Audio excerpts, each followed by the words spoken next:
शनिदेव की। आज हम कुंभ राशि के जातक के जीवन में 1 अगस्त 2025 से 15 अगस्त 2025 के बीच में क्या संभावनाएं बनेंगी, कौन से ग्रह लाभ देंगे, कौन से ग्रह नुकसान कर रहे हैं, कौन सी तारीखें आपके लिए शुभ साबित होंगी, आपको क्या करना चाहिए, क्या नहीं करना चाहिए, इस विषय में बताएं। कुंभ राशि के स्वामी शनिदेव होते हैं। कुंभ राशि में इस समय राशि में ही राहु देव गोचर कर रहे हैं। राहु का राशि में गोचर कतई अच्छा नहीं माना जाता है। राहु देव अचानक होने वाली घटनाओं के कारक होते हैं। थोड़ी सी अच्छाई यह है, कुंभ राशि शनिदेव की राशि है। शनिदेव राहु देव के मित्र हैं, इस नाते अशुभ फलों में थोड़ी सी कमी होगी, परंतु ध्यान रखें कोई ग्रह अपने मूल कारक तत्वों को नहीं छोड़ता है। अचानक घटनाओं की संभावना है, उसमें 50% लाभ की संभावना है तो 50% हानि की संभावना भी है। इसी के साथ इस दौरान आप अपने ऊपर कम ध्यान देंगे, या यूं मान के चलिए कि अपनी साज सज्जा पर, सुंदरता पर विशेष ध्यान ना देके एक तरह से आपको अपने शरीर के प्रति अरुचि हो सकती है, या आपको अपने शरीर के प्रति गैर जरूरी प्यार भी हो सकता है। तो आप राहु को लेकर सतर्क रहिए, स्वयं के जीवन को लेकर पूर्ण रूप से सतर्क रहिए। सामान्य सात्विक दिनचर्या को बनाए रखने का प्रयास करिए। कोई भी बड़ा कार्य आप अभी बिल्कुल ना करें। इसी के साथ कुंभ राशि के जातकों के पंचम भाव में 2 शुभ ग्रहों का गोचर हो रहा है। यह गोचर बहुत ही शुभ लाभ देगा कुंभ राशि के जातकों के लिए। पंचम भाव प्रेम का भाव है, पंचम भाव विद्याध्ययन का भाव है, पंचम भाव ही आपके संतान का भाव है। इन भाव में 2 शुभ ग्रहों का गोचर आपको शुभ लाभ देगा। राशि को लग्न मान लिया जाए तो कुंभ राशि के हिसाब से योग कारक ग्रह चतुर्थ और नवम भाव के स्वामी शुक्रदेव पंचम भाव में बैठे हुए हैं। निश्चित रूप से विद्या को लेकर, संतान को लेकर, प्रेम को लेकर आपके लिए यह समय काफी शुभ साबित होगा। वहीं गुरुदेव बृहस्पति भी पंचम भाव में मौजूद हैं। यह आपको आध्यात्म की तरह बोलने का कार्य करेंगे। आपका रुझान आध्यात्मिक हो सकता है। आध्यात्मिक ज्ञान की पुस्तकों को पढ़ने में या उस तरह के दृश्य देखने में आपकी रुचि बढ़ सकती है। आपका अपने इष्ट देव के प्रति प्रेम भी बढ़ सकता है। आप धार्मिक कार्यों की तरफ भी आगे बढ़ सकते हैं। तो निश्चित रूप से यह दोनों ग्रह आपको लाभ दे रहे हैं। इसी के साथ कुंभ राशि के जातकों के छठे भाव में सूर्य और बुध गोचर कर रहे हैं। छठे भाव में सूर्य का गोचर बहुत ही शुभ फल प्रदान करता है। आप प्रतियोगी परीक्षाओं में विजयी रहेंगे। आप वाद विवाद में सम्मान पाएंगे। आप लड़ाई झगड़े में विजयी रहेंगे।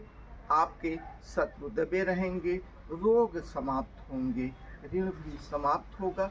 थोड़ा सा आपको बचकानी हरकतों से बचना होगा, क्योंकि बुध देव भी यहाँ मौजूद हैं।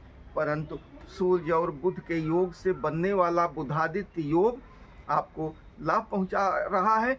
मेरा मानना है, शास्त्रों का मानना है कि बुध जिस ग्रह के साथ होता है उस ग्रह के हिसाब से फल देने लगता है। तो निश्चित रूप से यहाँ पर सूर्य देव की ऊर्जा को बुध देव की बुद्धि का भी लाभ मिलेगा। तो यह गोचर बहुत बढ़िया है। ऋण, रोग, शत्रु आपसे दबे रहेंगे। कोर्ट कचहरे के मामले में आपको लाभ मिलेगा, आप विजय प्राप्त करेंगे। सर्वत्र सूर्य देव के प्रभाव से, बुध देव की बुद्धि के प्रभाव से आपको विजय ही विजय, लाभ ही लाभ मिलेगा। छठे भाव के जो भी कारकत्व हैं उन कारकत्व में वृद्धि होगी, इसमें कोई दो राय नहीं। इसी के साथ आपकी राशि से सप्तम भाव में केतु देव गोचर कर रहे हैं। सप्तम में केतु का होना अच्छा नहीं माना जाता है। केतु मोक्ष के कारक है। सप्तम भाव आपके जीवन साथी का कारक है, आपके व्यापार का कारक है, व्यापारिक संबंधों का कारक है। तो मोक्ष के ग्रह का सप्तम भाव में गोचर बिल्कुल अच्छा नहीं होता। आप अपने जीवन साथी के स्वास्थ्य को लेकर सतर्क रहें, उनसे संबंध को लेकर सतर्क रहें और संबंध मधुर बनाए रखने का प्रयास जरूर करें। व्यापार में कोई बड़ा निवेश ना करें, व्यापार में कोई ऐसा कार्य ना करें कि जिससे आपको नुकसान हो सकता है। व्यापारिक साथियों के साथ संबंध सम्मान बनाए रखने का प्रयास करें। हालांकि जीवन साथी व्यापार, व्यापारिक संबंधों के प्रति आपको थोड़ी अरुचि हो सकती है, आपका मन खिन्न हो सकता है, आप दूर भागने का प्रयास कर सकते हैं, लेकिन सलाह दी जाती है कि यह स्थितियां केतु ग्रह के कारण बनी हुई हैं, ये स्थितियां समाप्त होंगी, लेकिन तब तक आप अपने विशेष संयम के साथ इस समय को पूरा करें। इसी के साथ आपके अष्टम भाव में मंगल देव का गोचर हो रहा है कन्या राशि में। हालांकि बुध की राशि में मंगल देव थोड़े से कमजोर हो जाते हैं, परंतु अष्टम का गोचर वो भी मंगल देव का कतई अच्छा नहीं माना जाता है। अगर आप अध्ययन में, गूढ़ विद्याओं के अध्ययन में हैं, थोड़ा सा लाभ मिलेगा, ऊर्जा बढ़ी हुई आपको दिख सकती है। अगर आप पुलिस के रिसर्च विंग में हैं या आप ऐसी संस्थाओं में हैं जहां जासूसी की जा सकती है, शोध किया जाता है, तो वहां आपको थोड़ी सफलता मिलती हुई दिखाई दे सकती है। गुप्तचरी के कार्य में हो, किसी विषय को लेकर आप शोध कर रहे हो, तो यहाँ आपको मंगल की ऊर्जा का लाभ मिल सकता है, क्योंकि मंगल कुंभ राशि के हिसाब से दशमेश भी होते हैं। परंतु निश्चित रूप से आप मान के चलिए कि आप अपने जीवन को लेकर सदैव सतर्कता बनाए रखिए, वाहन सावधानी से चलाइए, ऐसा कोई भी कार्य ना करिए जहां आपको चोट चपेट लग सकती हो। बिजली के कार्यों से दूरी बनाए रखिए, वाहन सावधानी से चलाइए, तो यह गोचर आपके लिए अच्छा साबित हो सकता है। एक स्थिति बनती है, शनि देव यहाँ मीन राशि में गोचर कर रहे हैं। कुंभ राशि के लिए मीन राशि द्वितीय भाव और शनि देव राशि में है, तो राशि का द्वितीय भाव में गोचर शुभ माना जाता है। वहीं यह माना जाता है कि शनि देव जिस स्थान पर बैठते हैं उस स्थान के फलों में वृद्धि करते हैं। तो निश्चित रूप से यह मान के चलिए कि भले ही कुंभ राशि साढ़े साती के दौर से गुजर रही, उतरती हुई साढ़े साती है, साढ़े साती का अंतिम सत्र है, तो निश्चित रूप से पैतृक संपत्ति में, अचल संपत्ति में वृद्धि होने के पूरे संकेत हैं शनि के गोचर के कारण।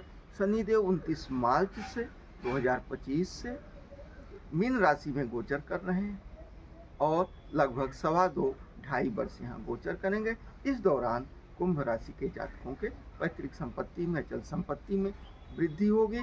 हम शास्त्र का मानना है कि आप अपने बुद्धि विवेक से बारीकी में सौम्यता भी लाएंगे, आपको लाने का कोशिश करना चाहिए। तो इससे शनिदेव के शुभ फलों में आपको विशेष वृद्धि मिलती हुई दिखाई देगी, इसमें कोई दो राय नहीं है। परंतु शनिदेव का जो मूल कारकत्व होता है आलस, देरी, यानी किसी भी कार्य को पूरा होने में काफ़ी समय लगने देना। कार्य विलंब से पूरे होते हैं तो विलंब की अपेक्षा है, परंतु मेरा मानना है कि शनिदेव का द्वितीय भाव में गोचर कुंभ राशि के जातकों के लिए वर्तमान के साथ साथ आने वाले भविष्य के लिए ही बहुत अच्छा होगा। तो यह थी सभी बड़े प्रमुख ग्रहों का गोचर।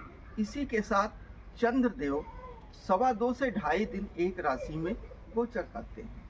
चंद्रदेव के गोचर के आधार पर जो शुभ तारीखों का निर्धारण हमने किया है कुंभ राशि के जातक के लिए 1 से 15 के बीच में जो शुभ तारीखें हैं वो हैं 3 तारीख, 4 तारीख, 5 तारीख, 6 तारीख और 14 और 15 अगस्त की तारीख।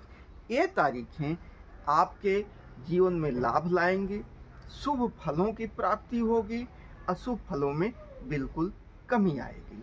तो इन तारीखों को आप अपने जेहन में रखिए।